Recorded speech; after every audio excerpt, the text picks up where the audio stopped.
and I hope you've enjoyed lunch, and more importantly I hope you've enjoyed the opportunity to meet some people you didn't know before, exchange credit card numbers, or at least business cards. The next session is really focused around e-solutions and technology, and although Marianne's hoping I'm not going to say very much, I think that we've actually got to start thinking about what are the problems we're looking at rather than what are the solutions for problems we don't know about. So I'd like to introduce Marianne McPhee, and she's going to be talking about e-solutions for people living with MND. What do they offer? Are they the answer? Marianne. Thank you, Rodney. I have. Look, I'm here today to really present some of our key learnings from a project that started way back in 2007 and really continues to evolve right up until today. Now, for some people with MND, there's a need to come into hospital, and this is often during the later stages of the disease, and that can be for symptom management, respite or end-stage care. And this can be very challenging for the person and their family on many different levels. So in 2007, the team decided, or they became aware of advances in technology and care, and we realised we had significant gaps in the care that we were providing. So we set out to rectify them. But before we did that, I'm just going to put you in the picture of who we are. So in Australia, the population's a bit over 22 million. So at any one time, there's about 1,400 people living with MND. We zoom in on Victoria. There's around 350 people living with motor neuron disease. At Calvary Healthcare Bethlehem, we're based in Metro Melbourne, and we specialise in progressive neurology and palliative care. And we've actually now become a statewide level 5 provider for people with progressive neurological diseases. And I was thinking that for the people from the UK, that's a little bit like being knighted. That we've actually, it's a big deal. We've actually now been recognised as a centre of excellence and a centre for providing primary care, consultancy and also continuing with our research. We have almost 24 years of experience working with people with MND. We're a subacute facility and we have a strong interdisciplinary team who are really very privileged to be able to provide a very flexible service, and I've outlined some of what we do, and we also are beginning to do more and more telehealth. Our care is based on principles of neuropalliative rehabilitation, and in 2010 the outpatients clinic saw around 215 patients, and at any one time on the 30-bed neuro ward there's between 10 and 15 patients with motor neuron disease at any one time. So back in 2007, and back to the team, who were acutely aware that there was a lot of technology and other equipment that was becoming available, and the possibilities that this could have for improving quality of life for people with motor neuron disease. A few little tricks. But where to start? And it really became apparent to the team that we needed to develop an approach to equipment acquisition that was a little bit different, because what we were wanting was outside our current hospital funding systems. But how could we sort of come up with a concept that would be attractive to get some funding and get some resources in? So the MND Dare to Dream Working Party was formed, and it consisted of the traditional interdisciplinary team, but we also had a project manager, an interior designer, and I'll talk a bit more about that, IT staff, a Comtech, which are a statewide service for technology. They were on board, and we had a community fundraising manager come on board partway through the project, which hints that we sort of needed a bit more help. The team did the traditional literature review of equipment. We came up with lists of equipment, and this is over many months. We trialled the equipment, we got quotes, and the dollar figure came to around, on where to start, I missed that one, So the dollar figure came to around 60,000. What were the goals of the project? The main aims were listed on the slide, but really around improving quality of life, safety, comfort and dignity for the patient, allowing maximum communication and participation in life, but all in a more home-like environment that promoted peace and well-being. So lots of nice soft colour schemes. What did the equipment consist of? It's all listed up there. So basically what the team did, there were many grant applications completed. The team went out, spoke to Rotary organisations. Some of the DVD footage I show in a minute we used. So we used very simple technology, somebody writing with a Magnadoodle with their foot, to then showing eye gaze and saying, look at the difference that this equipment can make to somebody's life. And we were finally successful with the Jack Brockhoff Foundation, and the Jack Brockhoff room was born. The minister opened the room. The minister was so impressed we got funding for another room. So it started to snowball and grow. It was very exciting for all of us. When I wrote the team wrote the acquisition report, there were around 48 patients that had utilised the Brockhoff room. Around 30 of those were in the late stages of motor neuron disease, and 4 were specifically admitted for NIV withdrawal. The room really ensured maximum patient comfort, safety and access to state-of-the-art communication systems and environmental control. It also had a peaceful ambience for our dying patients and their families. And also the room enabled family members to stay close to their loved one.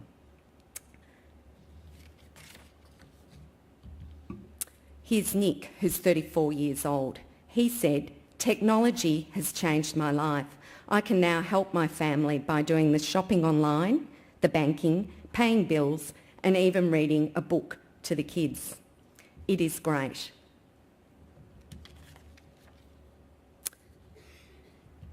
A range of other people who have used the word room as well.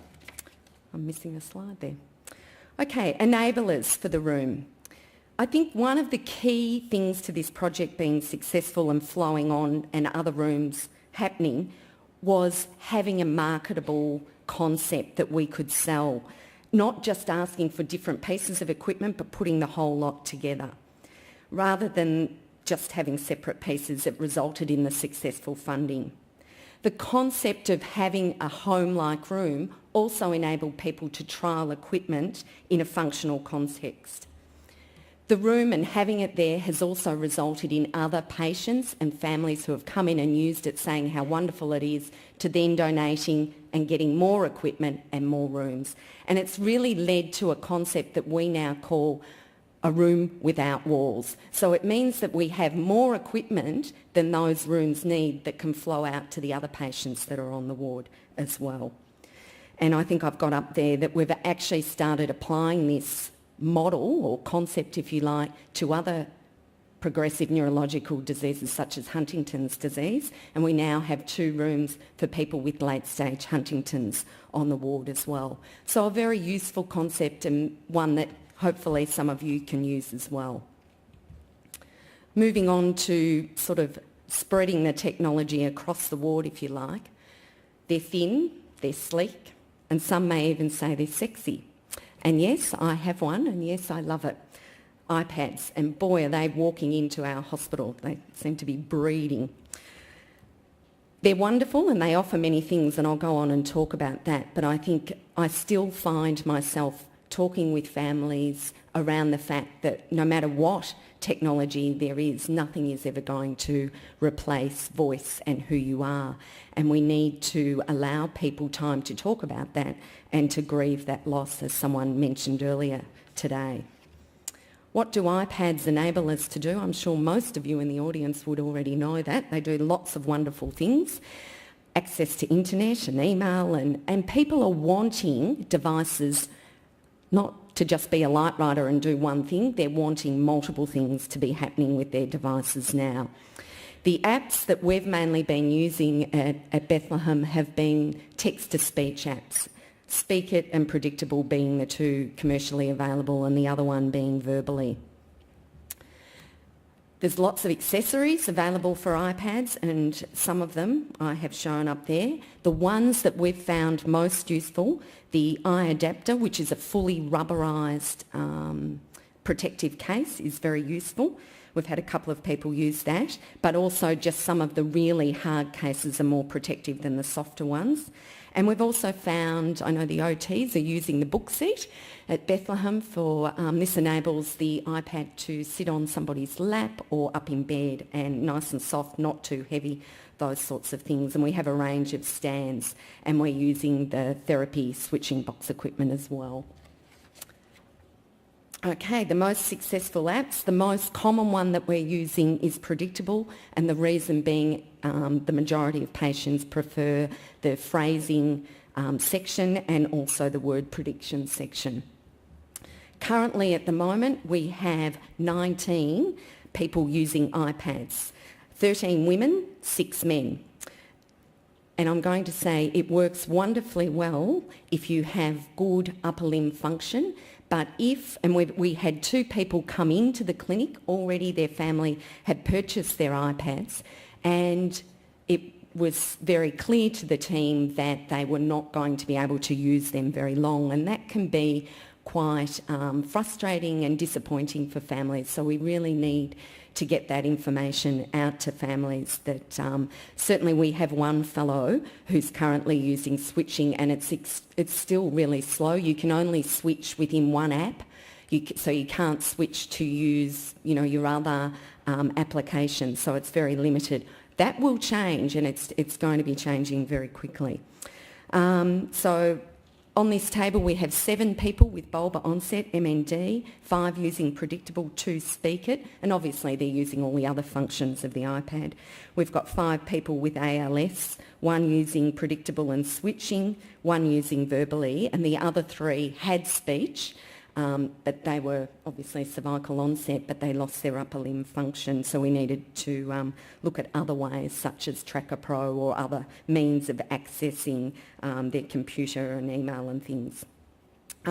Certainly, I'll just tell the story of one lady who has PLS. She has brought back all her communication devices, her Telesmart and her SL40, and she wanted me to tell you all today that what a difference the iPad has made, because it's enabling her to access everything when she's out at the cafe. She's got her 3G, she can do her emailing, and more and more people are going to be wanting access to more of those features. So it's challenging for us as clinicians to get on board, particularly for some of us more senior clinicians to get on board with this technology, but it is the way of the future, I think. I know. Next. I've just popped that up there because I wanted to hit home the point that for all of our patients and families that we work with, we really don't rely on one mode of communication, and this lady has said that she's still using her Lightrider. You need a backup. We all know technology fails at times, and sometimes it can be a backup like a Lightrider, but it may also be something like a low-tech alphabet board or a laser pointer or something like that as well. Just to mention briefly, but I think Justin may talk a bit more about this, is that there are also lots of accessibility options, particularly on the iPhone. You can record a gesture or a movement on your iPhone now that can make access easy. I don't know whether any of you, there was an article in the New York Times on the 10th of November, and there was a blog following that, and there were a couple of MND patients that had commented on the actual benefits of that app for them. Okay. My key messages, before I play you a little bit of video footage and take you back, is that patient choice is absolutely vital for communication options, and we need to make sure that that's multimodal, that we have backups. Flexibility, more than one option. I think it's also the responsibility of clinicians in the room to really work with IT and software developers now. We can't just sit back, fingers crossed they're going to solve the switching problem, develop that new app. We have got to go out there and talk to them. So I'm giving a plug for Queensland's conference called Inclusive Learning Technologies Conference 2012, and they are going to be having all of the app and software people. So there's TherapyBox, AbleNet, TapSpeak, all of those people that write the apps and do it all are going to be there. This is our chance to put forward what people with MND need. So I'd really employ as many people as possible to get along to that conference. It's in Brisbane and in June, and if you go onto the Spectronics website, there's lots of information about it. I am now going to leave you with some food for thought and take you back a little bit in time through some of the changes in technology. The First Lady is Cheryl, and she writes with her foot. And I think the power of her message is the desire and the keenness and the wanting to communicate is just so important and vital.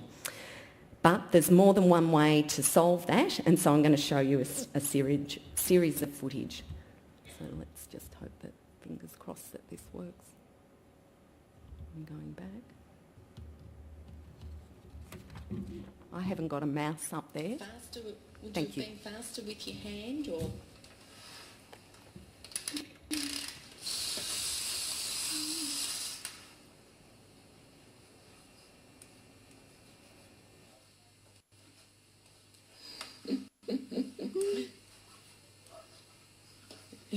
Yeah, you're pretty quick. You are. Fantastic. Okay.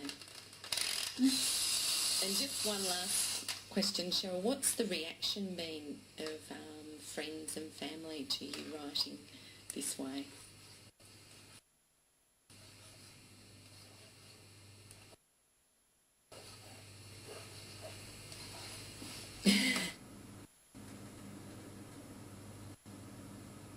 True.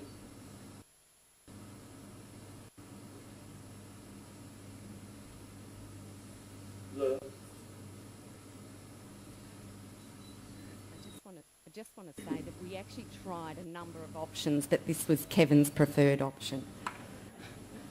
Page.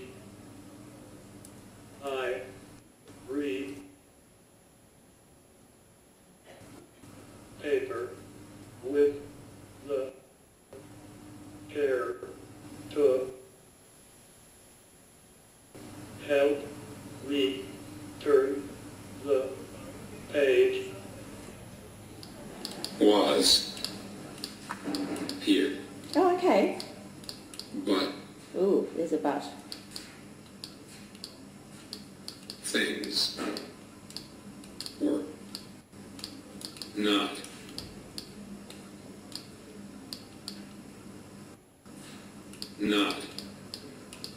cool. This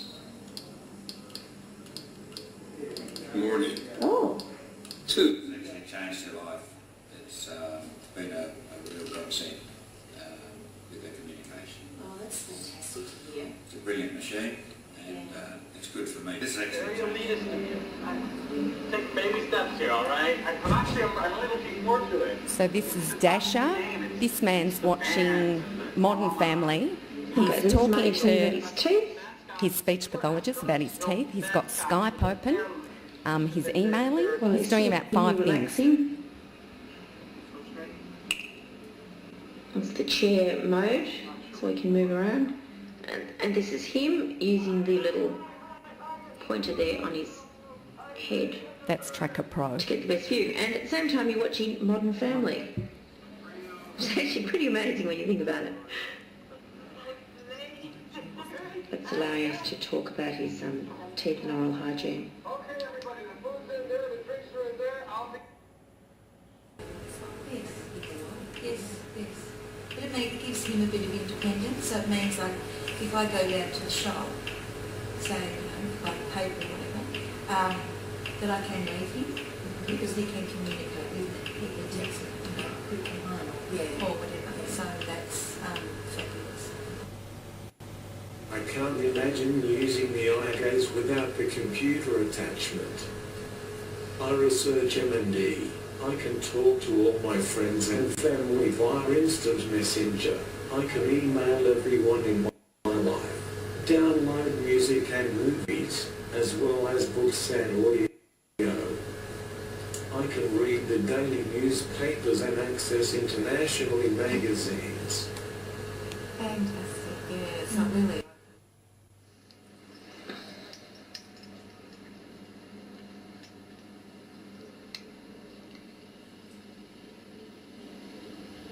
One of this lady's goals were to keep her nails long.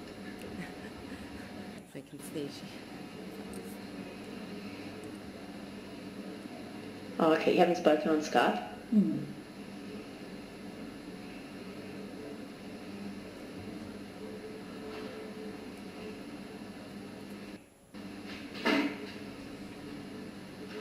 Uh-huh.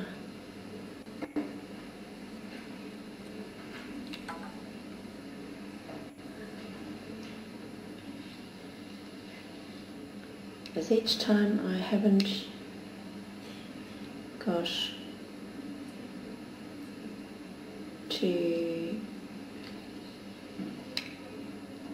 Oh, in time. Oh, what a shame.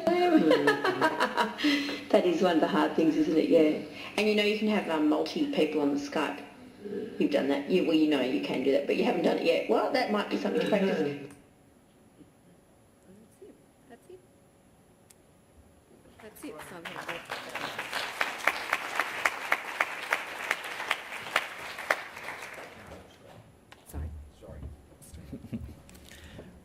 In keeping with our promise to keep on time, we're going to move straight on, but I'm sure Marianne will be available to speak to anybody who wants to. Our next speaker is Justin Ware, and he's going to speak to us about iPad and iPhone implementation in disabilities, access, communication, apps and mounting. Justin. Thanks everyone.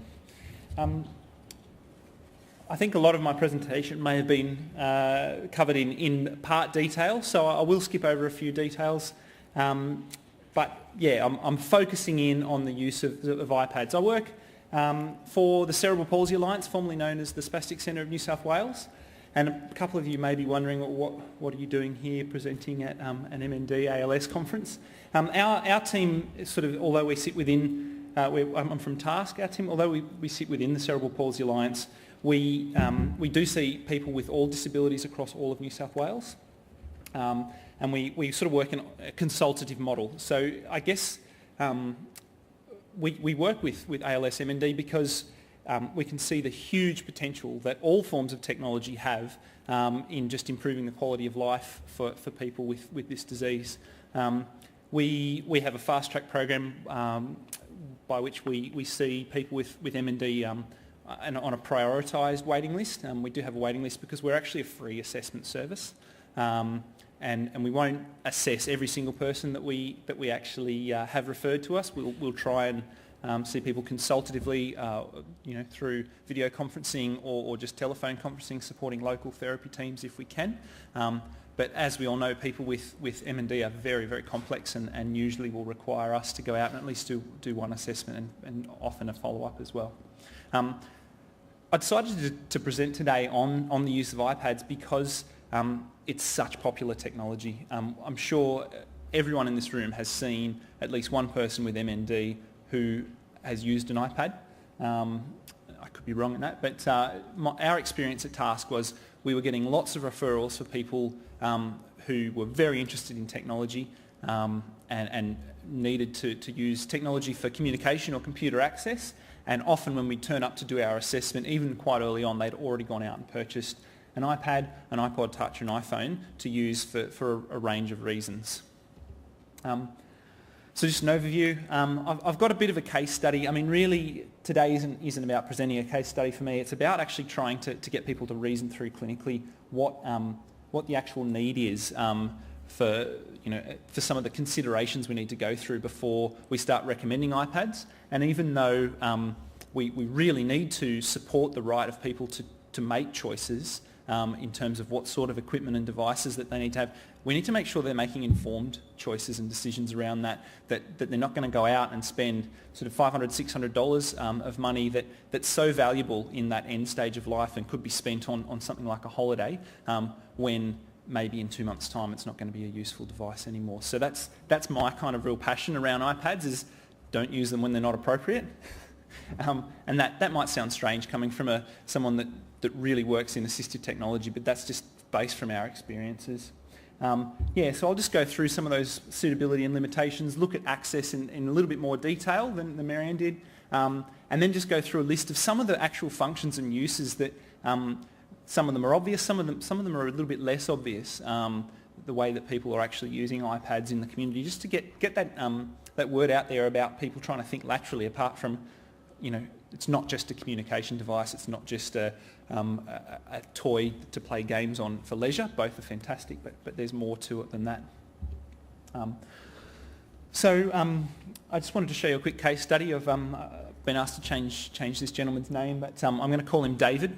He had bulbar onset MND with incredibly rapid progression. We first saw him in February this year, and he could still verbally communicate, although he was very dysarthric.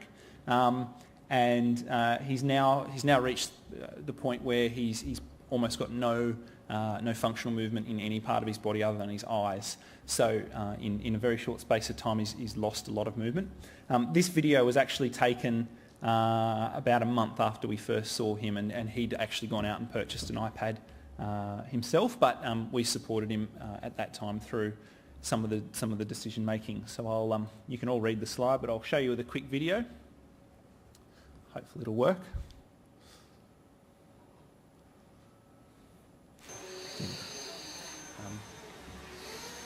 I'm not sure, you probably can't see that there, but what he's typing is, the main problem I have is that when I'm typing I bump the wrong keys.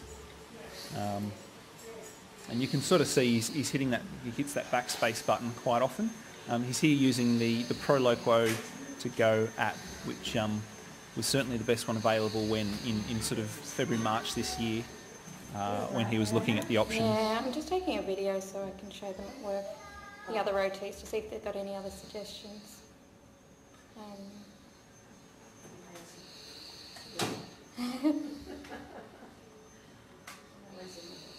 So he's got up the top there's a row of word prediction that comes up as he types. You can see that popped up there now. All right. So I guess the process that we all start as clinicians is in assessment, but I just really wanted to emphasise the importance of actually, before you start thinking about solutions, set goals. It's very common for people with MND to think about solutions before they've actually thought about what they really want to achieve, and certainly some of that end of life planning that was talked about in the previous session is invaluable to do at the stage when you're starting to look at technology and, for communication and other purposes, because we need to be realistic about prognostically what people are going to be able to do in the medium to long term. I guess just back to that point that client preference is so important, but that preference it's so important that preference is informed, that people need to realise that the chances are that they're going to lose a lot of their hand function, even if they're bulbar onset, and they're going to maintain it till near the end of their life. The limited hand function that they're going to have is going to be make it very difficult, if not impossible, to access these types of devices. And just to remind people not to get carried away with the technology, and Marianne mentioned it very well, some of the low-tech options that are out there, although they do require maybe a trained communication partner, can be faster than the use of the high-tech options. So your E-Tran boards, your laser pointers on people's heads, all of those sorts of things are really important. But also, don't forget about the humble PC. There's some great access equipment that's available for the computer that does make access a little bit easier and more adaptable than access to the iPad, even though there's a lot happening and a lot growing for the iPad, so that may change in the future, but just don't forget about that. All right. Just a few other considerations. Just that obvious degeneration of upper limb function needs to be considered and discussed at those early stages when people are going, oh, what about an iPad? It's a hard discussion to have, isn't it? We've all been through that oh, do I raise this now? Or, oh, we've talked about this before. Have they forgotten that, that it's going to get more difficult? And it could maybe not be the best option. Other things that people think about a little bit less often is around durability and visibility. So taking the iPad outside, it's got a great screen that adjusts to the brightness of the environment that you're in, but it does reach a threshold that it can't get any brighter, and it can be very hard to see in an outdoor environment. And of course, durability, it's fantastic and lightweight, but if you drop it on the screen, it will break. And people need to think about that and think about how they're going to attach it and mount it if they're not able to physically hold it in one hand and use it with the other. So I'll show you some accessories that we've recommended a little bit later on in the presentation. And some of the other considerations I'll hopefully address with some other accessories that are available, but keeping in mind everything is at an additional cost.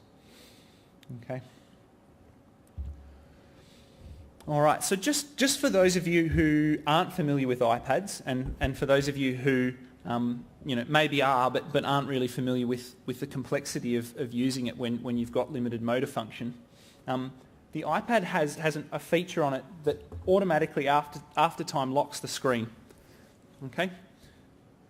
To unlock it, you can press the home button, and you have to do this tricky little slide and let go before it'll let you do anything on any of the apps. Now that lock feature can actually be delayed or turned off, but then you're significantly reducing your battery life, because powering this nice bright screen is actually one of the most hungry battery features of the device. So at Task, this isn't even in my presentation because we've only just discovered the fantastic smart cover, which has magnets in it, and we're looking at the moment into how we can adapt this. But simply, if you place it on the right part of the screen, it'll lock and then unlock the device. So even if it's locked already, if I remove it from the screen, it'll actually unlock it for me. So watch this space. I'm not sure about nationwide, but Technical Aid to the Disabled are a fantastic organisation that can make custom designed aids for people. And we're keen to start liaising with them about how we can get some just simple magnet system that will help people with that unlock function. Capacitive touchscreen might not mean much to some people, but if I use anything other than a finger on the screen, I can't activate the device.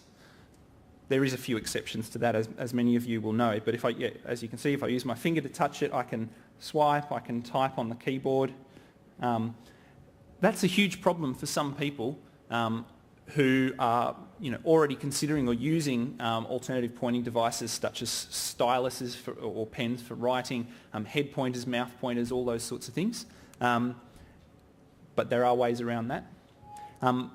Marianne mentioned gesture controls, and I don't have a lot of detail, unfortunately, on the latest ones, but she's absolutely right. You can program custom gestures to do not everything, but a large range of features now on the iPad.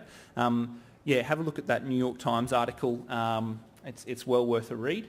And even actually on the Apple website, they've got some information on it there. And the voice control as well is something very new to the iPhone 4S, Siri.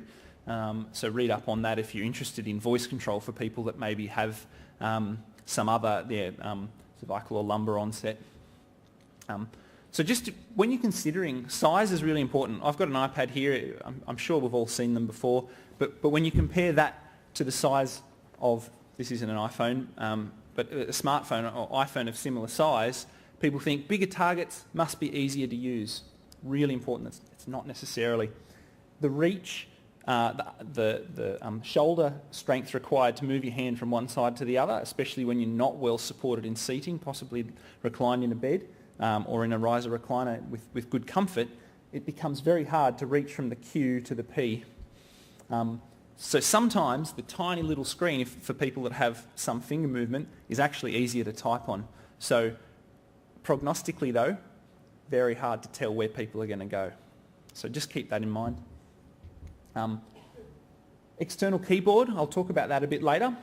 Switch access, Marianne mentioned, but it is very limited at the moment. Only really there's a couple of apps that now have switch access, but you cannot browse around the iPad, you can't go on the internet, you can't play games. It's really just scanning through a communication app. So by typing on a keyboard more or less, or selecting symbols for those with with some cognitive impairment and decline, or perhaps those who were pre-morbidly illiterate. Just thought I'd mention the iPortal. There is a wheelchair control that will interface with the iPhone through the company Dynamic Controls.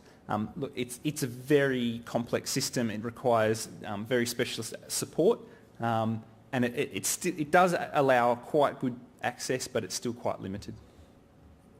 Contact Dynamic Controls if you've got questions about that. So I mentioned before that if you touch the screen with anything other than a finger, it won't work. There are these exceptions. So if you're using a conductive or a capacitive stylus, these things can actually help. So in this corner here, if I can find my mouse. Help down the back, yep. No. Okay, so this one here, that's commercially available. That one there is the Griffin. I think you can buy that for about $12 from a retailer or even less online. We've built up some of those with various types of handles, and that's enabled people with limited finger function to actually access the iPad quite well. This one's quite new and not available commercially in Australia, but can be ordered online. And yeah, really, really good for wrapping around hands. And these are adapted mouse sticks. So I've got the links there on the page. I understand that the presentations will be made available online through the M&D Association if you want to look at my presentation later. I need to skip ahead because I'm running out of time. So the camera connection kit actually works with a keyboard. So it gives you a USB port that you can plug any standard USB keyboard into, and you can then type on a standard keyboard. Also, just about any Bluetooth keyboard you can pair up to an iPad or an iPhone and type using a standard keyboard. And then the old iPad keyboard dock. These two only work with the iPad. This one works with iPhone and iPod Touch as well. And key guards. For those of you who aren't familiar with what key guards are, it's a plastic overlay that goes over the screen that makes it impossible to activate the device along the borders.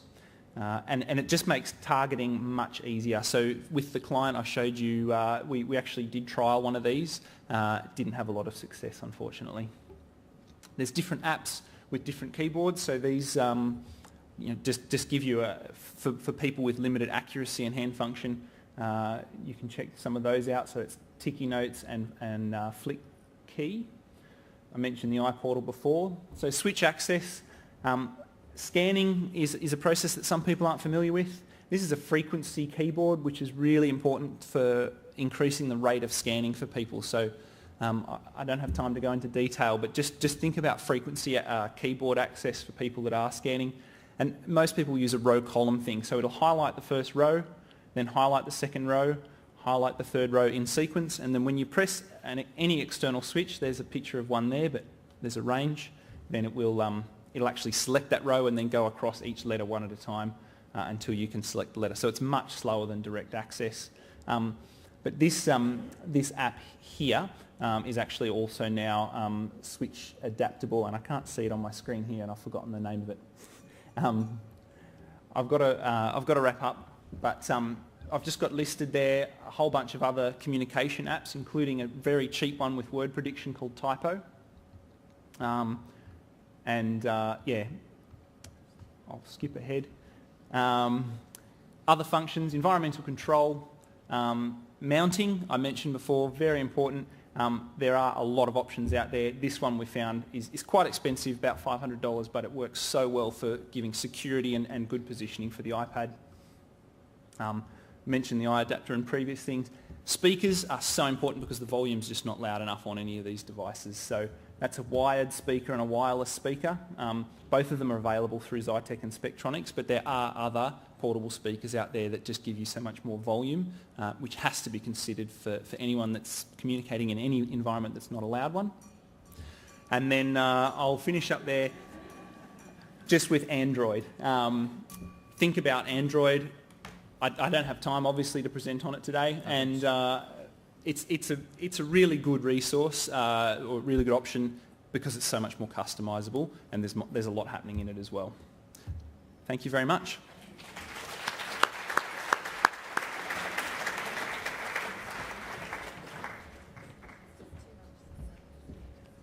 Thanks, Justin. Unfortunately, we don't have time for questions, but Justin will no doubt be round for afternoon tea, and we'll probably stand next to Marianne and make sure that they're well available.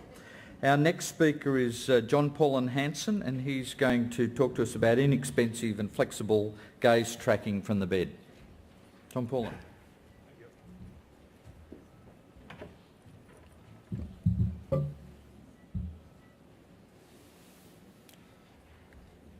Good afternoon. My name is John Paulin Hansen. I'm a psychologist coming from the IT University of Copenhagen. That's a long way from here. I am so suffering from jet lag, but I'll try to get you through my presentation anyway. For more than 10 years, we have been working on development of low-cost eye tracking systems.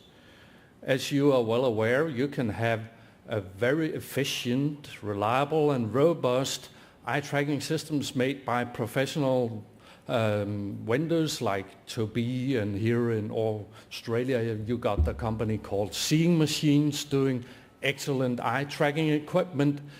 But there's one disadvantage with this system, and that is it's very costly, and recently we also have met some people with ALS who would like to get some of the rather bulky equipment out of the way, especially if they are to be communicating from their bed. So we've been doing a set of experiments on how to use low-cost gaze tracking from bed, and this is what I'm going to present for you today.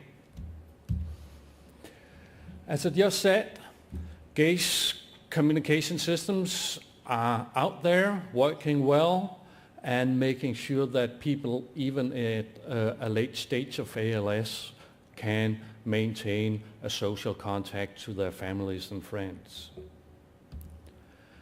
But the systems are quite big, and they only are designed, or mostly designed, for being used from a desktop, meaning that you have to sit in front of them and you have to have this big monitor right there in front of you.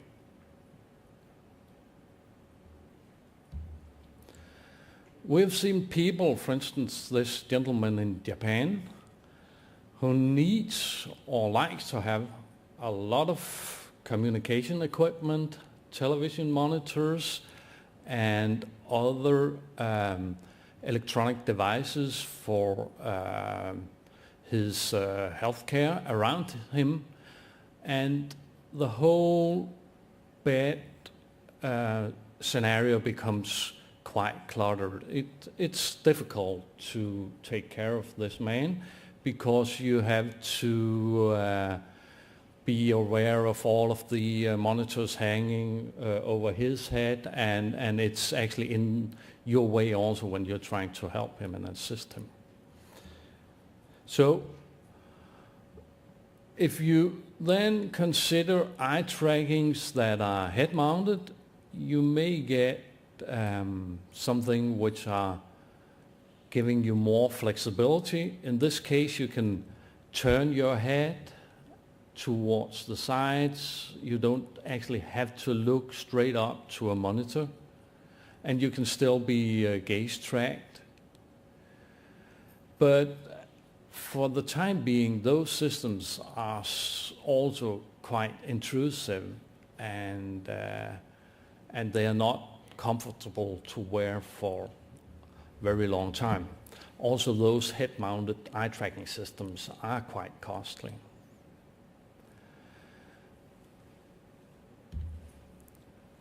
So the bed scenario, we wanted to address the cost challenge, and we wanted to leave some space for the caretaking of the person, and we wanted to reduce the cost of the overall system. Therefore, we made a setup where we used a standard Sony video camera with infrared night shot mode, and I guess it costs around 1,000 or 1,500 Australian dollars. We used a Sony infrared lamp, which is also commodity hardware. It costs around maybe $100. And then we used a video projector costing almost $1,000, but as you may know, those projectors are dramatically decreasing in price, while the quality, the performance of those projectors are going up, and even the size of them are being reduced. We have one projector at home which is at the size of a lunchbox, which actually gives a very good image if you're not in a daylight condition, but if you can control the room that the user is in, you get with this lunchbox projector an extremely high flexibility, because since it's so small, you can put it on an arm and you'll be able to make projections anywhere you like, in the ceiling, on the wall, next to the person laying and looking into that wall. And then finally, and most importantly, we use the software that we have developed, which is low cost and freeware and meant for people who would like to try gaze tracking, gaze interaction, but cannot afford those rather expensive professional systems. So we want to go from something like this to something like this, which is the experimental condition at which we tested our system. And what you see at the end of the bed is this Sony camera I was talking about, and next to it you see the infrared light source, and over the bed you see the video projection. And you may also notice there's a small white dot up there, and that's the dot we use for the calibration of our eye tracking system. This work has been heavily inspired by 10 years of close collaboration with people with ALS. The gentleman you see on the picture here is Birger. He is quite famous in Denmark. He wrote a book about his condition after he got ALS. And we have been taking advices from him during our design of a communication system that you see up there in behind. This system is called GazeTalk, and actually the guy who designed this system, GazeTalk, went on to design one of the apps that we saw in the previous presentation. The Typo app is designed by the guy who made this GazeTalk program. But GazeTalk has been quite widespread in Europe, and it's preferred by many people with ALS because it's got some really big buttons. So even though you have problems controlling your eyes with a normal eye tracker, you can still use GazeTalk for a little longer. As you can see, it's only got a limited number of keys up there, so we are heavily dependent on predictions and word suggestions coming up.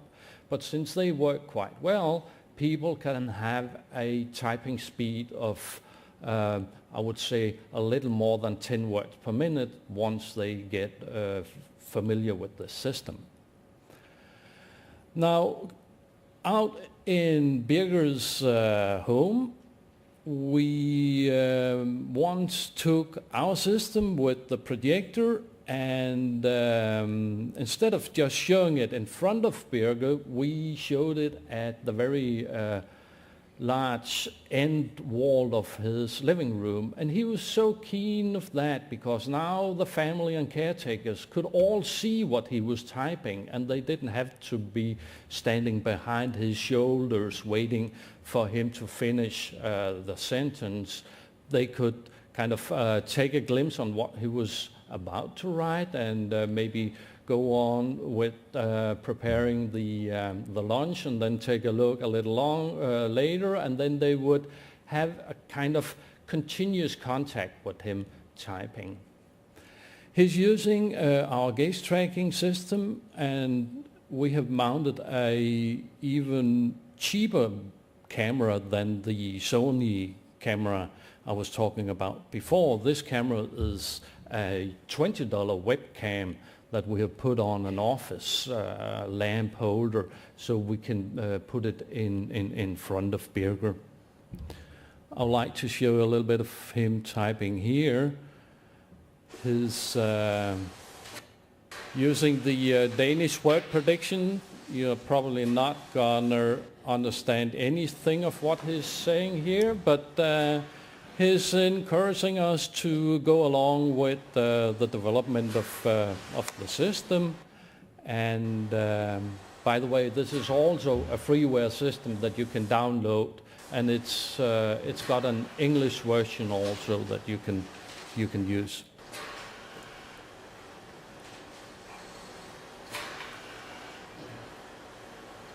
Birger have had ALS for more than 10 years now, and he's very dependent on his gaze communication system.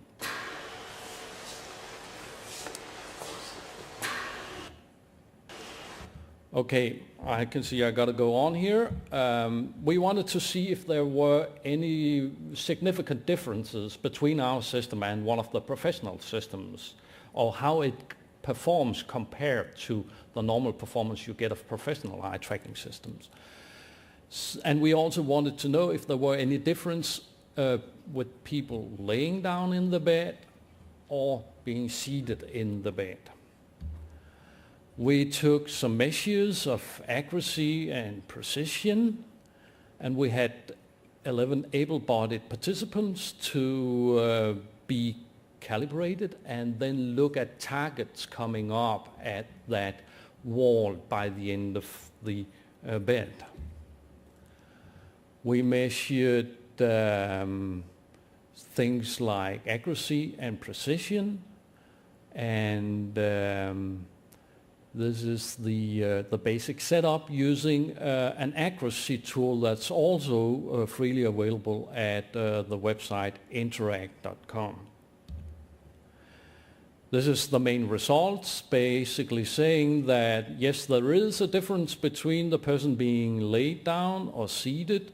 You get a higher accuracy and a higher precision if you're seated, and you get an accuracy of around 1 degree, up to 1.5 degrees. That's about the breadth of the sun in an arm length distance, which isn't enough for you to hit those tiny buttons on a window interface, but it will certainly be enough for you to control the gaze talk system. If you compare it to the expensive professional systems, they claim that they have an accuracy of down to 0.5 degree, but actually it's quite controversial what the real accuracy and precision of those professional systems are, and we are strongly arguing for a standard on how to measure the accuracy and precision of gaze trackers. And we know that this is going to come within the next couple of years because there is a European standardization committee that has been established to come up with exactly this standardization for measures of accuracy. Okay, back to the results. We got significant difference from, for both accuracy and precision. And we also noticed that the top row of the interface had a lower precision than the middle and the bottom rows, which is, of course, problematic since it's up in the top row in the Windows environment that you got all of those juicy buttons that you want to hit. So probably this is not going to work for a Windows setup. Overall, the accuracy of 1.7 degree, a little less than what the professionals they claim to have of their systems, but we were pretty satisfied with it. Some 6-7 years ago, we formed a European network of excellence called CoGAIN. It stands for Communication with Gaze Interaction, and it's a group of researchers and communication specialists who have teamed up to collect all of the knowledge on best practice within gaze communication, gaze interaction. And if you go to their website, you can actually become members of this organization. It's very cheap. I think it's less than $20 for a membership. And from there on, you'd get access to all of this freeware software and a lot of knowledge gathered throughout more than 5 years on how best to use gaze interaction for disabled people.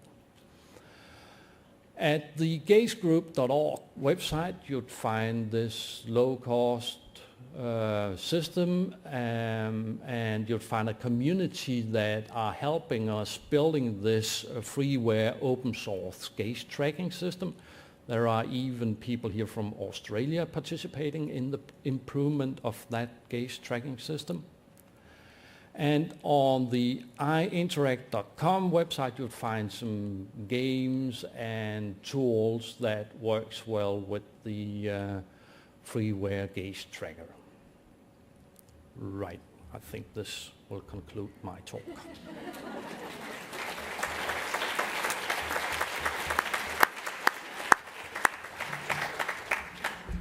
Thank you, John Paul, and I'm starting to feel like an ogre.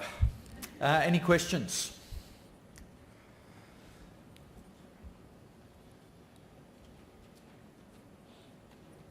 No questions. Thank you, Marianne. Down the front.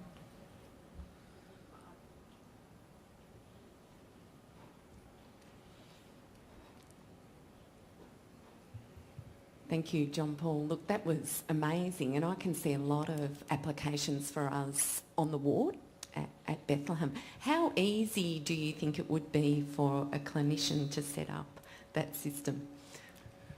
That's a very good question.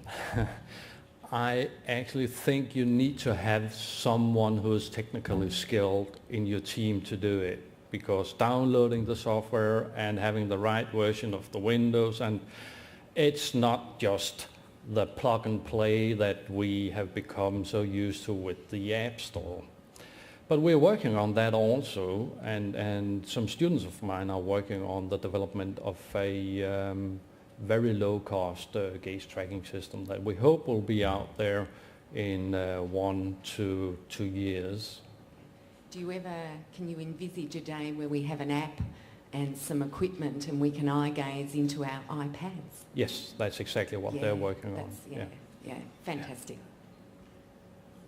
Just join with me in thanking John Paul.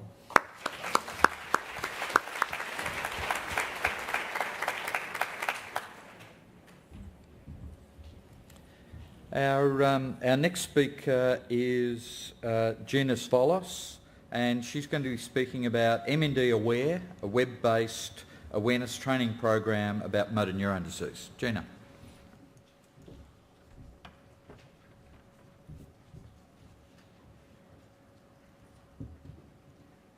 Okay, I'm sitting there going, I can't believe I'm talking in the technology section. I'm an educator and a social worker. However, okay, so just for our international visitors, you've seen that map before, I'm sure. We're in New South Wales, and we have a population of about 7 million people, and we're the largest state in terms of population. And travelling distances that I've got up there are far and often difficult to get around the state to visit people and meet with health professionals. We currently, the MND Association has as its mission to promote and provide support and information and to provide the best possible care for people with MND. And we do this through education programs and support and information. And with health professionals and community care professionals, we also provide education as well. We currently provide about 75 face-to-face sessions each year throughout the state, and they're well evaluated. But many comment that they would like more education sessions, and our experience is that once a service has a person with MND, they become really interested in MND and want to learn as much as possible. But there are many barriers, one being distance and our ability to respond in time, because we don't have a long time to get out and do the education to people, so it needs to be fairly responsive. And scheduling time that works for the workers as well, shift workers, people that aren't available during regular hours, can be really difficult to capture people. And we have limited resources as well. So we were approached by our state government disability service provider as they wanted to provide more education about MND to their frontline staff. And as we were keen to have our education programs throughout the state to the whole care team, we were really happy to receive some funding for this. So, have I gone? No, I'm up there. So we wanted to develop a web-based training program for the whole care team. So we set ourselves a big plan, and particularly around case management for people with MND.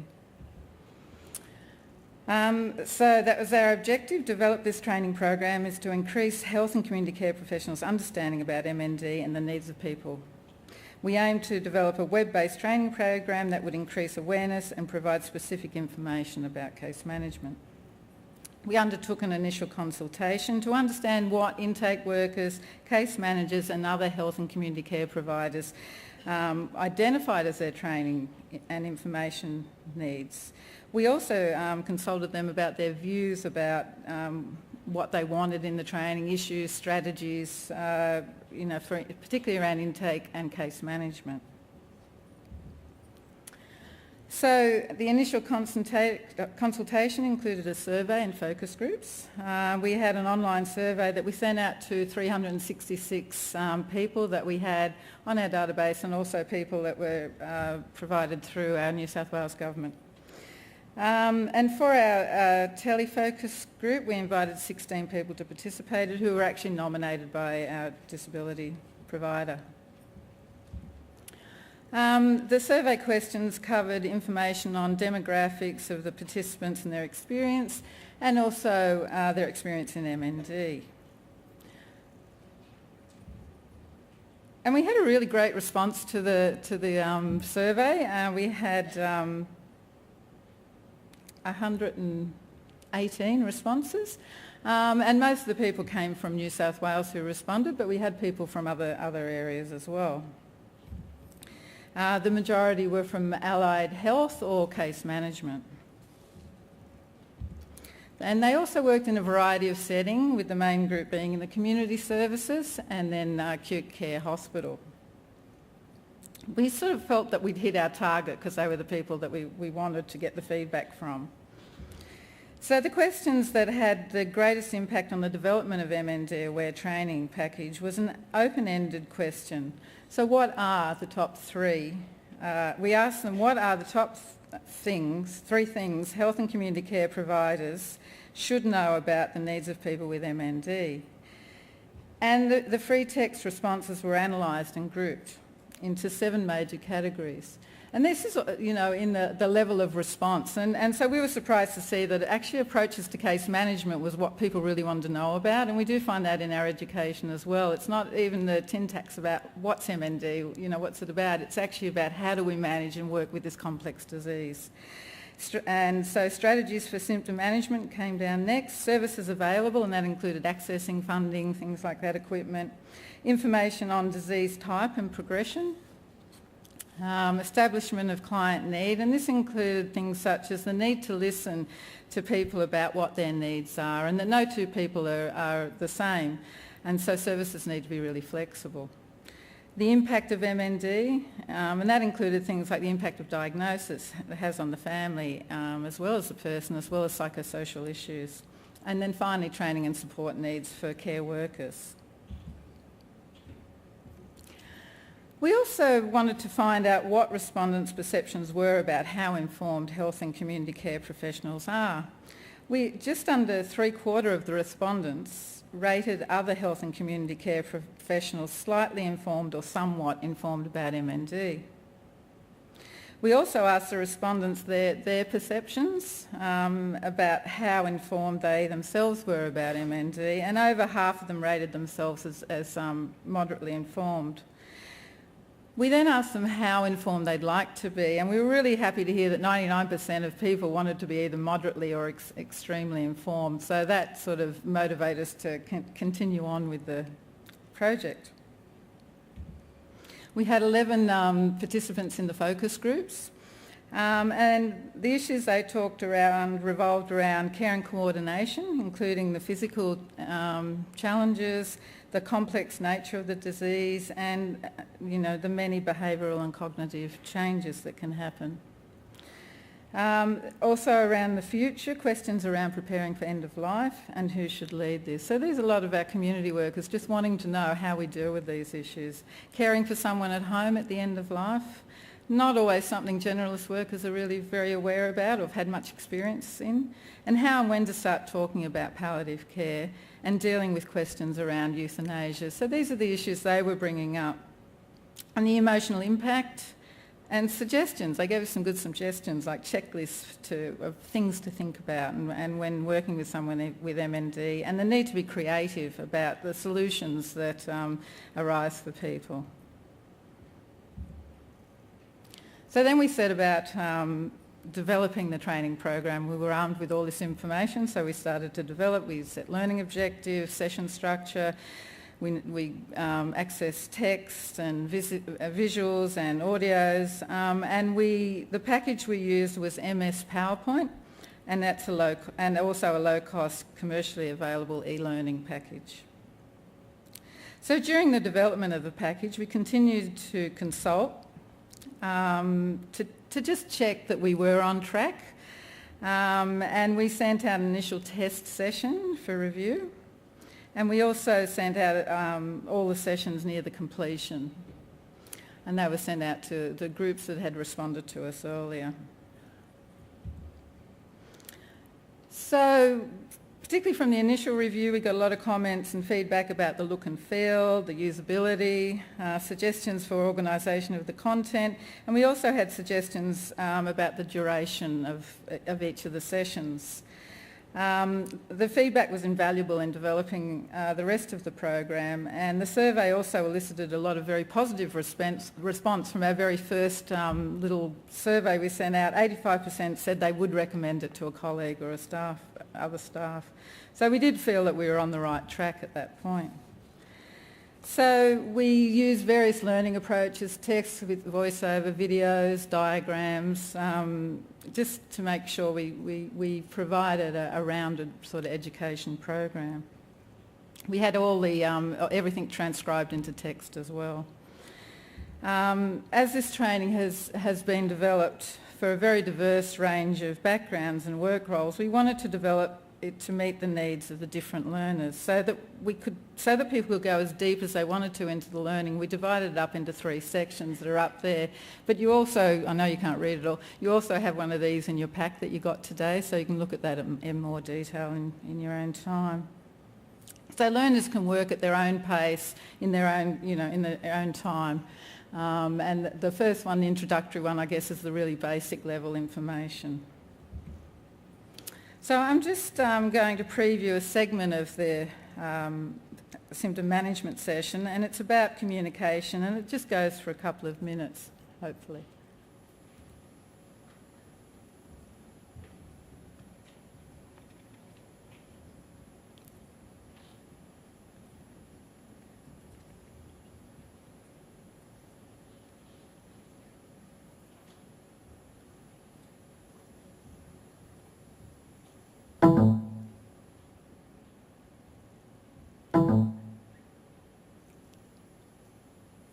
There's no sound.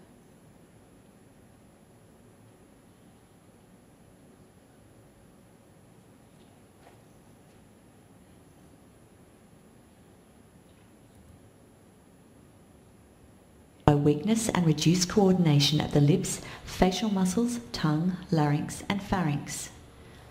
Speech is not the only form of communication that can be affected by MND. Muscles used for non-verbal forms of communication can also be weakened by MND. These include muscles used for facial expressions, hand gestures and body language, and the muscles used for writing, typing and operating a mouse. Not all people with MND will experience difficulties with speech and non-verbal forms of communication. However, a person who does have communication difficulties will often have increased difficulty as the MND progresses. Dysarthria is the impairment of speech production. A person with dysarthria caused by MND needs to use a lot of effort to speak.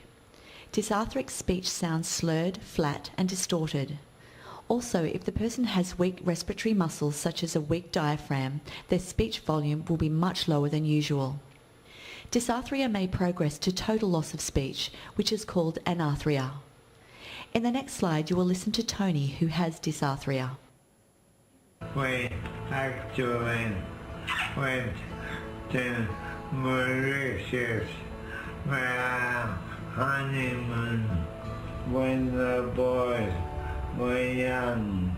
We took them on a holiday to Zimbabwe and we took the boys to Victoria Falls, which were absolutely awesome. We've done quite a few things as a family. Literally before the illness set in, that we have a lot of great memories. Difficulty with or loss of speech can lead to a strong sense of isolation and feelings of vulnerability. Others may assume deafness or intellectual impairment. Opinions may not be sought or ignored. The person with MND may feel embarrassed and frustrated by their speech difficulties. In the next slide, Leonie describes the experience of her partner, Marbach. There is a general lack of understanding of MND, and this is a challenge. For us and for Marbach being an Aboriginal man, the old stereotypical racist attitude does sprout its head from time to time. When Marb's speech was starting to slur, people would automatically make comments that would suggest, he's a black fella, he's got to be off his face or drunk. The ability to communicate is important to our sense of dignity and our ability to have control over what happens to us. We communicate for many reasons: to express needs and wants, convey information, share stories, to conform to social conventions and for social closeness. A person with speech or other communication difficulties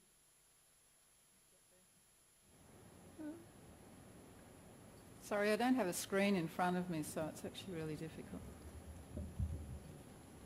Okay, so there are just a few other features on there. I don't know if you saw, I put it on the notes. So if people don't have volume, they can still read the notes. And we've also got instructions for use that are hopefully very user-friendly, because we realise that a lot of the people who might be using this may not be computer savvy. But we're hoping we'll capture people who are working evenings and all different times and can actually access it. We've got quizzes so they can test their knowledge, but it's also based on case studies, so it's another learning tool. And we've got web links in there as well.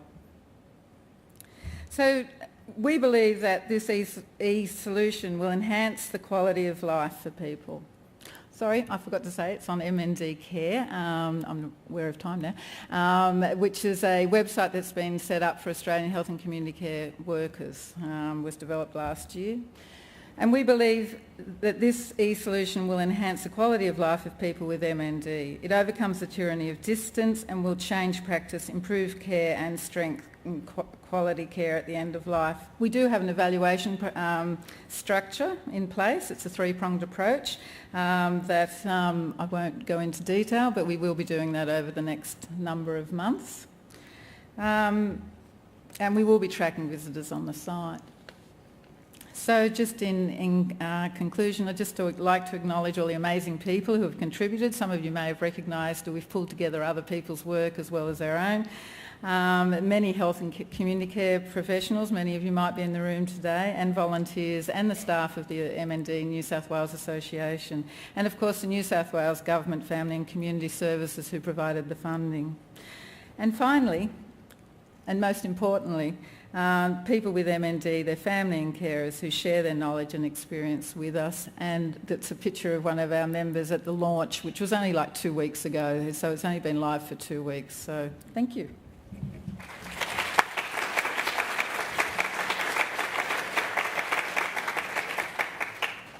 Thanks, Gina. Any questions? Right up the back. Thank you, Gina. That's really interesting, and I hope a lot of community and healthcare professionals use it. When we were doing our training program and consultations, we sort of flagged having something like this, an e-approach to things, and a lot of the health professionals said, we don't have time to actually use a little bit of time we have at home to actually look at all that, or in the field we are rushing from hospital to community care. That's why having them all in one room for a day, really crisp, short and everything, that's the way they wanted to do it. But then we were focusing on palliative care, so that's really more general information. Did you have health professionals saying the same thing to you when you were developing this? No, but we didn't ask them as such. But we do have, and I don't have time. We didn't have time today, but we have a second stage to this, which is actually some face-to-face education, with the aim of motivating people, because we really find once people want to know about MND that they're really motivated to chase the information. So we're going to do some workshops and introduce them to the to this web-based training tool. Yeah. So. And we do find a lot of the private community service providers and public as well, but the NGOs are actually having their staff, particularly people going into the home, sit down and do this sort of education. It is becoming something that particularly community care providers are doing. Yep. Yeah. So that works if you have somebody introducing it. Yeah. That's great, yeah. Thanks. Yeah. Down on my right.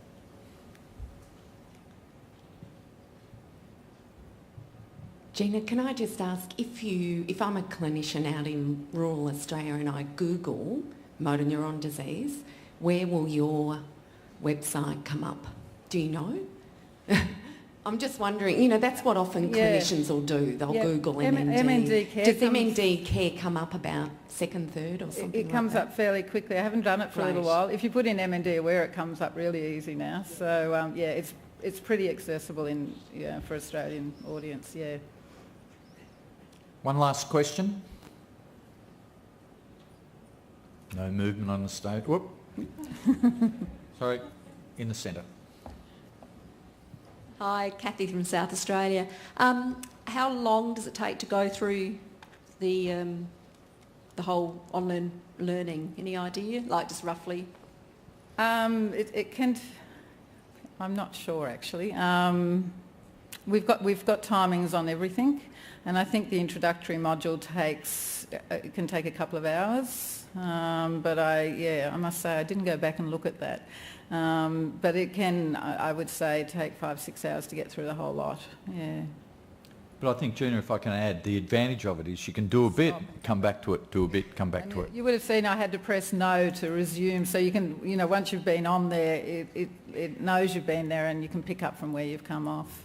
And the other thing is that because it's in modules, maybe you didn't need to know about communication right now as a provider, but you can come back to it as you need it. So that's where if we motivate people to look at it, hopefully they'll come back and look at the sections when the time's relevant to them. Yeah. Join with me in thanking Gina.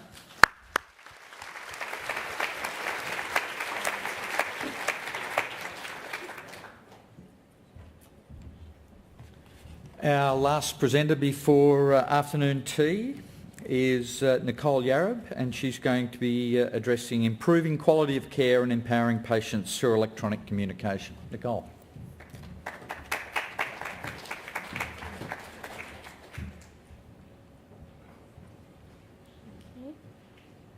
I want to thank the organizers for having me talk today. I don't have anything to disclose. And hopefully by the end of this presentation, you'll be able to identify 2 forms of telehealth, identify 2 ways you can use it at your center, and also describe 2 ways that electronic communication can improve quality of life for patients.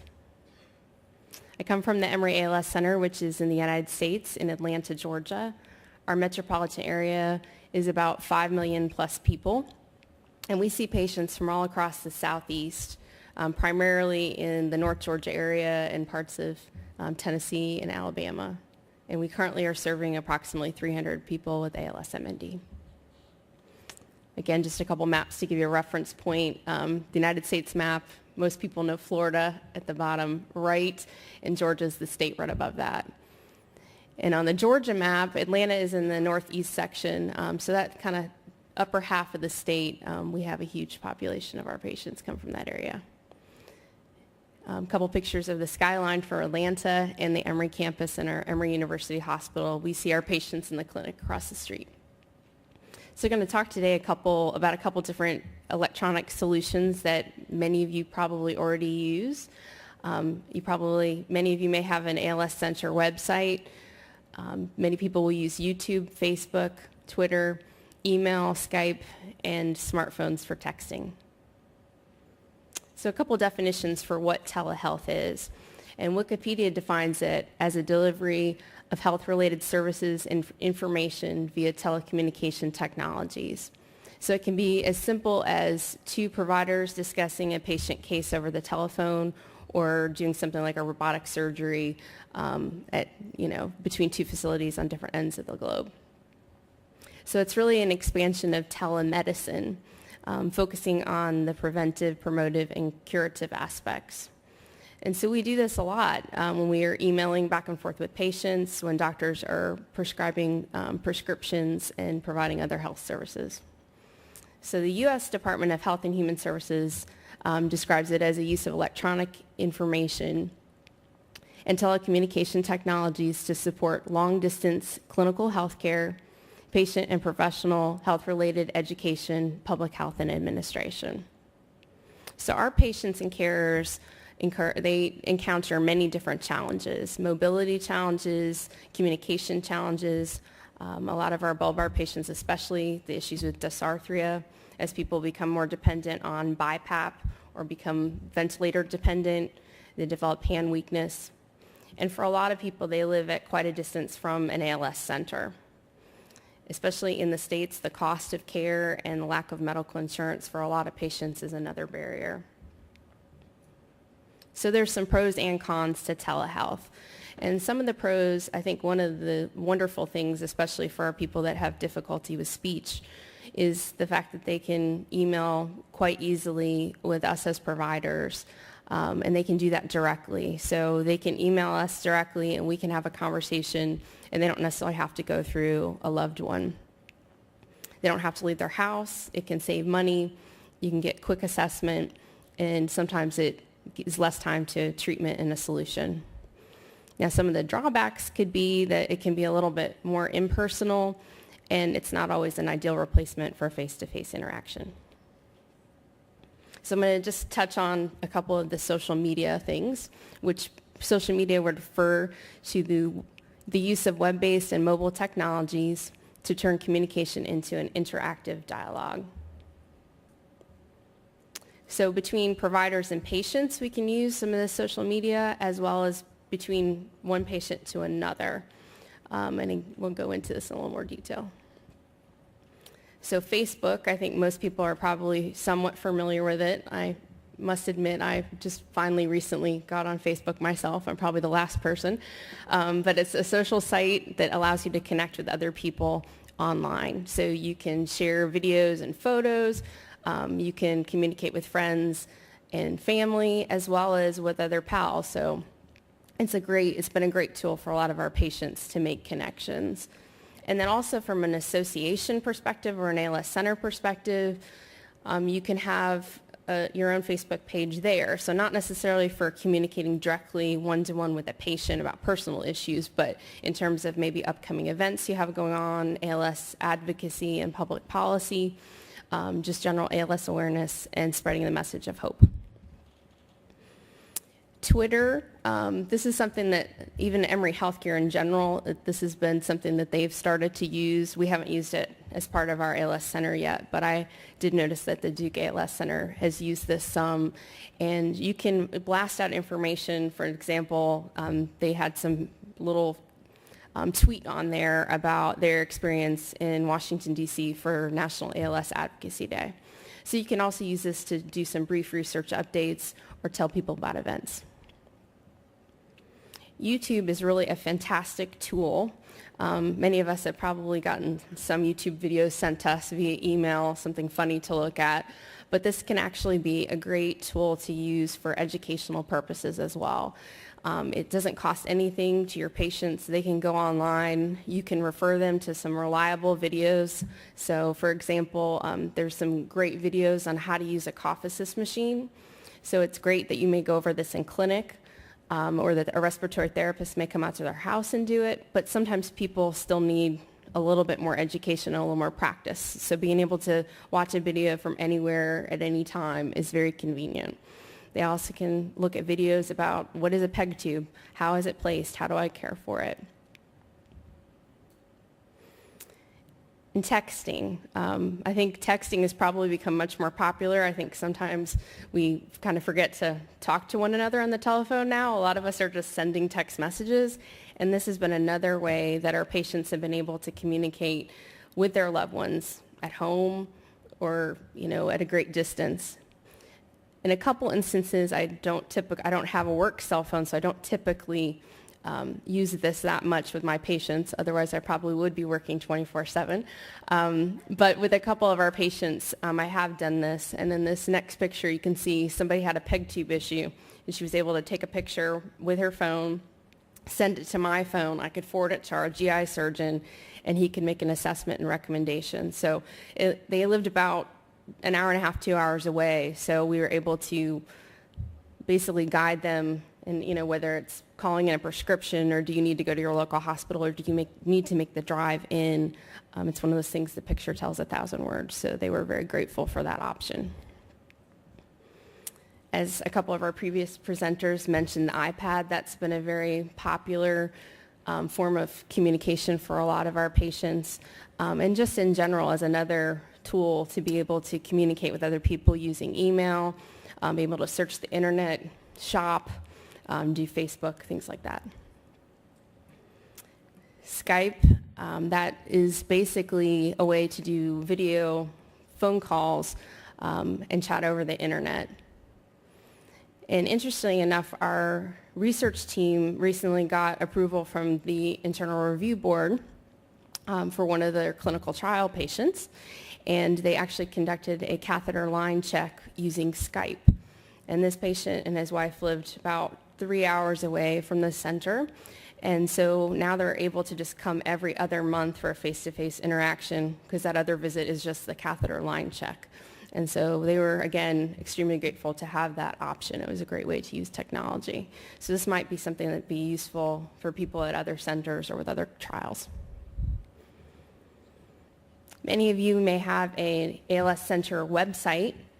And we do, and these are certainly some of the sections that we have on there. A section with research that even has some examples of sample consent forms, some frequently asked questions and answers about clinical trials and clinical research and what the differences are, and some general information about what's going on specifically at our center.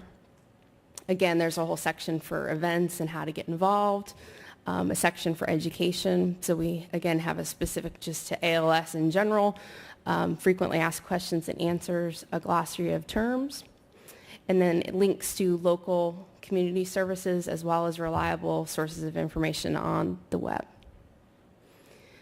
It also links to some of our local news stories that have been featured in our community, and we had several patients that were interviewed and actually is on the Emory Healthcare website, and that's something I'd like to get uploaded onto YouTube, hopefully, for other people to view.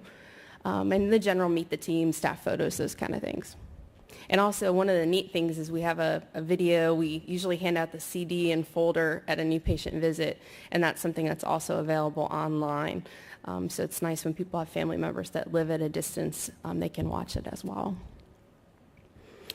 Email. I think everybody probably uses email. I use it quite a bit in my practice with my patients.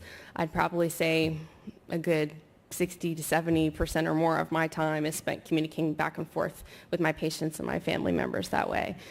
It's certainly not a substitute for face-to-face or talking on the telephone, but it's certainly a great tool, and it's a preference for a lot of the people that we serve. Again, I think one of the things that's great is, again, if communication becomes an issue verbally, people have another way to access you directly, that they don't necessarily have to go and rely on somebody else and kind of play telephone. This is what I need, and then they talk to you and get back to you. You can do it directly. Again, if there's educational materials that you want to get out to a patient, you can quickly deliver that information as an email attachment. And it's nice also if there's certain topics you've discussed in clinic or you talked on the telephone, if you put something also in email, people can constantly reference back and reread things. Sometimes it's difficult to kind of retain all that information in a clinic visit or on a telephone conversation. So I think we have to be creative about the solutions and the things that we offer to our patients. And electronic communication, I really think at this point, is essential to the people that we serve. So we have to think outside the box about ways to increase independence and convenience for our patients. So I encourage you at your new patient visit with families, ask patients, ask families, do you have an email account? Do you use it? How do you want to communicate with us? Give them options. I think it's a great and easy way to make and confirm appointments with people. Again, sending out educational materials. And they can get information quite quickly. I know our mail system is quite slow at the university, so sometimes it can take a week to get something that we send out, believe it or not, so they can get that immediately. And again, another way we can send photos or videos. So some of the clinical outcomes would hopefully be increasing satisfaction for both the patient and the provider, improving the independence and the communication between the patient and the provider, and improved access to community resources. I think one of the great things is it really has helped to decrease isolation for many of our patients. I think about 8 years ago when I started doing this, it was very different. I just don't think as many people were using the technologies and were going online. And before we had things with eye gaze and iPads and different ways people can play games or watch a video online with their family. And that's really changed. So even if you're homebound, you can still access the world. You can communicate with anybody, anywhere. If you have no family, you can make friends online that are in a similar situation to you, even if you can't get to a support group. And I think it helps to reduce the burden to the patient and the caregiver. So just a couple more slides. A couple patients of ours. Jan is a lady in her 50s that the last, 2 years has been on the ventilator.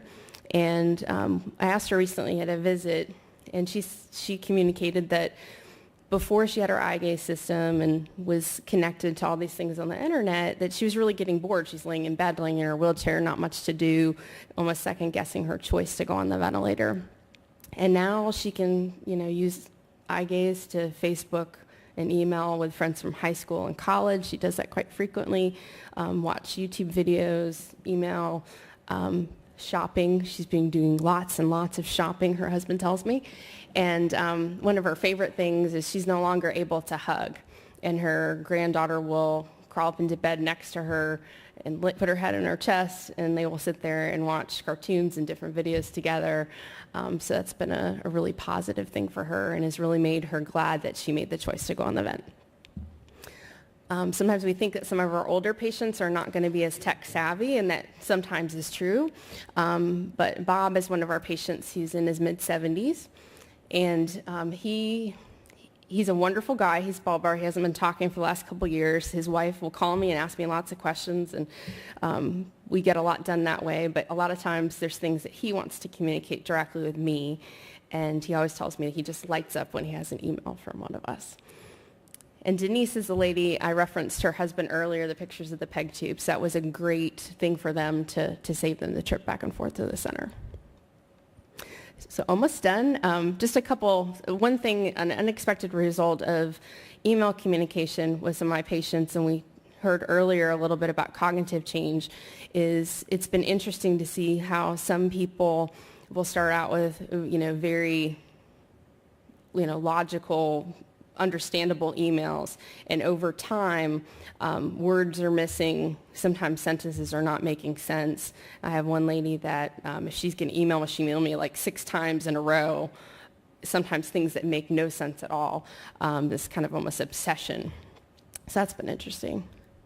I'd like to hopefully do a SurveyMonkey project and basically just kind of get an idea a little bit better and actually get some true data versus my observations about exactly who's using this different communication to communicate with others and how they prefer to communicate with us, and what we can do to improve patient satisfaction. So in closing, my recommendations to the field would be that technology and electronic communication can provide hope in many ways and support. So we can empower our patients by increasing access to reliable information about ALS, about research, about resources and events. And we can increase or hopefully help to maintain patient independence in many ways. And so by having options, it can reduce stress and cost and travel to the center and hopefully improve their quality of life. So remember to be creative, and ALS is not a one-size-fits-all disease. Thank you to our team, and thank you for listening.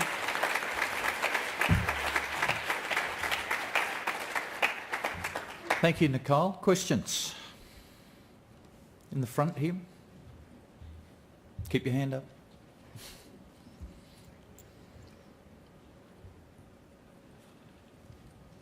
Hi, Bronnie Roper from the UK.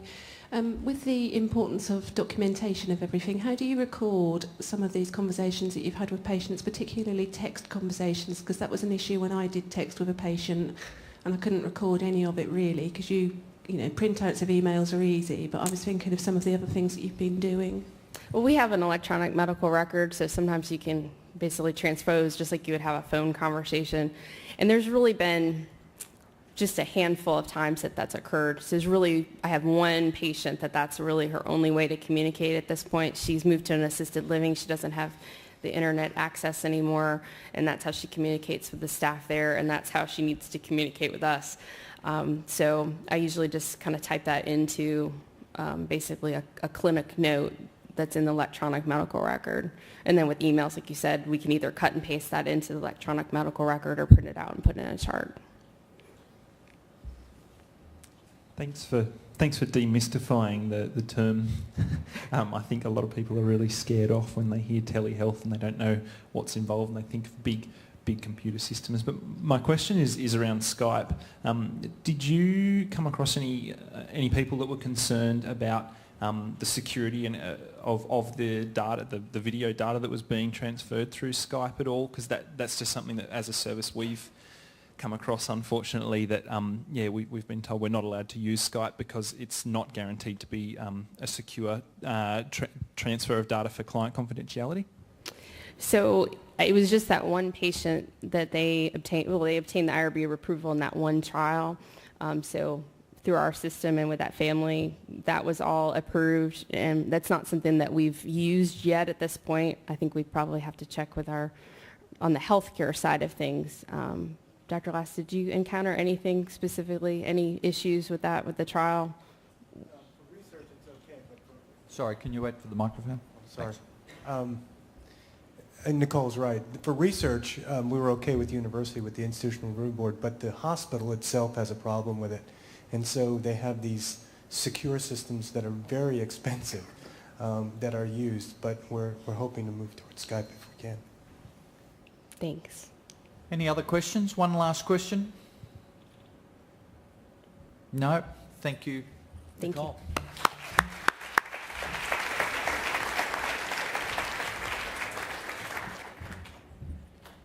Well, it is time to break for afternoon tea, but before you move, first off, I'd like to apologise to all the last group of speakers. For some reason, the speaker screen is not working, and that is not very good, but hopefully we'll have that sorted shortly. The speakers for the next session, if you could meet Steve out the front, and if anyone thought I was an ogre for cutting people off, please buy them a drink. And we'll see you back here on time after afternoon tea. We will start exactly at 3:40. Thank you.